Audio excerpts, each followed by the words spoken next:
Hey class, today we're talking about balancing an account. So we're talking about kind of consumer math today. We're talking about checkbooks, depositing money, withdrawing money. So we're going to start with some vocabulary. So we need to know what a deposit means. So a deposit means to add money to a bank account. Withdraw would be to remove it. I guess you could also think of that as subtraction as well. A transaction is the movement or exchange of money, including making a deposit or withdrawal. A transfer is money moved between accounts, such as a form of checking into a savings account. To balance an account is to keep a record of all transactions and the final balance. And to balance the account, we're going to add all of the deposits. And you guessed it, we're going to subtract any withdrawals. And you guys can pause the video to kind of get those down.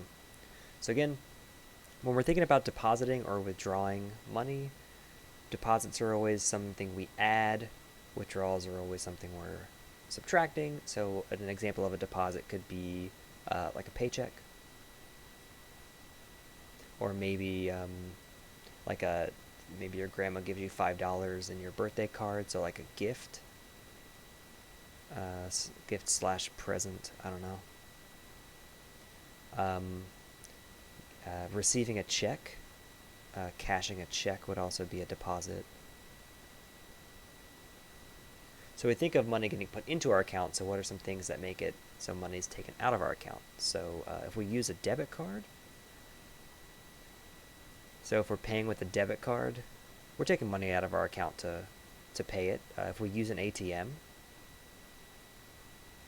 so if we are going to the bank and taking money out, so yeah, we're putting money in our pocket, but we're taking money out of our account. Writing a check would also be a withdrawal.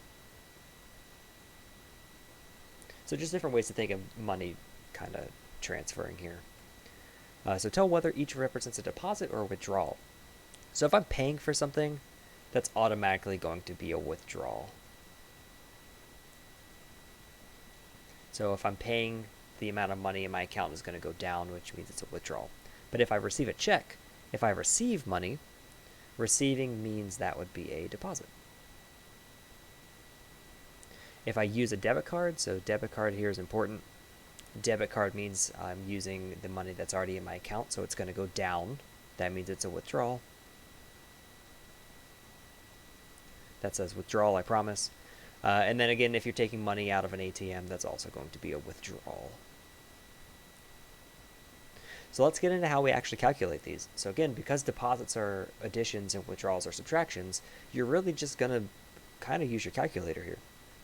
So if I want to determine the value after each transaction, so if I'm starting with $46.75, and I deposit $10, meaning I'm going to put $10 into my account, if I add that $10.75, I end up with $57.05. Or 50 cents, I'm sorry. $57.50. Same thing over here. If I'm taking money out of my account, so if I'm starting with $137.62 and I'm taking out $105.31, I'm left with $32.31. $32.31. And you guys can get the idea. So if it's a deposit, so deposit means you're going to do 127 plus this 136.58. And then again, deposit here means you're going to add as well. So you'll do your 1024.65 and you're going to add your 1092. So we should really be checking out Desmos for these. So now we're going to kind of put it all together. We have this, what's called a checkbook register or an account register. It's really a way for you to keep track of your balances as they come in and out. So we open a new checking account. So we're going to start with this $1,295. So we start with $1,295. Cool. So that's the balance we're going to, I guess that's money we put in. So I guess we could write something down like opened account. Don't worry about the date for right now. We put in $12.95, so our new balance is $12.95.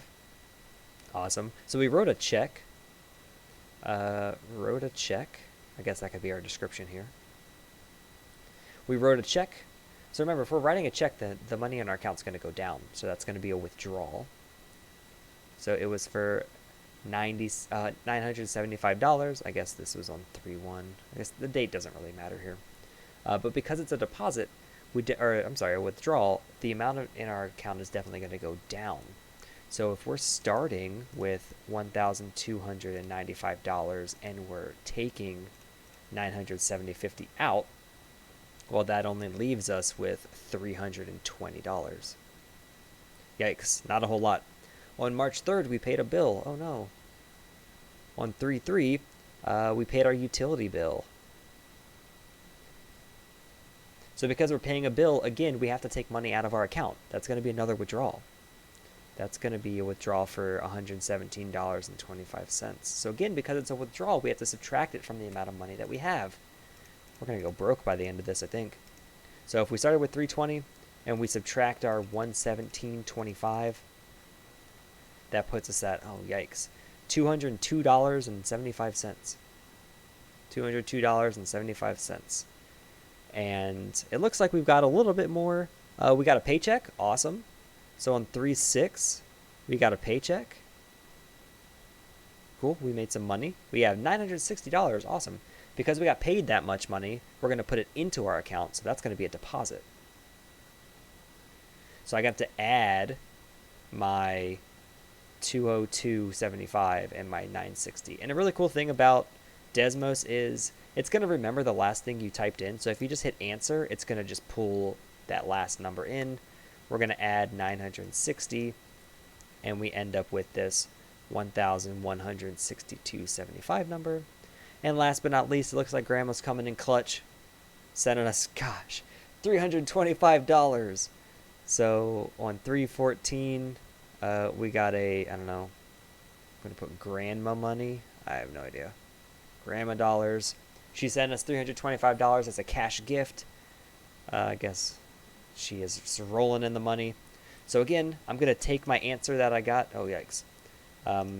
When in doubt, hit the blue button. It brings you down to another kind of part of Desmos. So I'm going to take the answer that I got. I'm going to add my 325, and I end up with $1,487.75. So our final balance after everything, right? After we wrote the check, after we paid our bills, after we got money from Grandma from our job, we end up with $1,487.75. So really just pay attention to, I'm scrolling back up to the top of the notes here. Just make sure we're paying attention to the deposits and the withdrawals. Make sure you know when we're putting money into an account. Make sure we know what it looks like when we take money out of an account. And we should be good.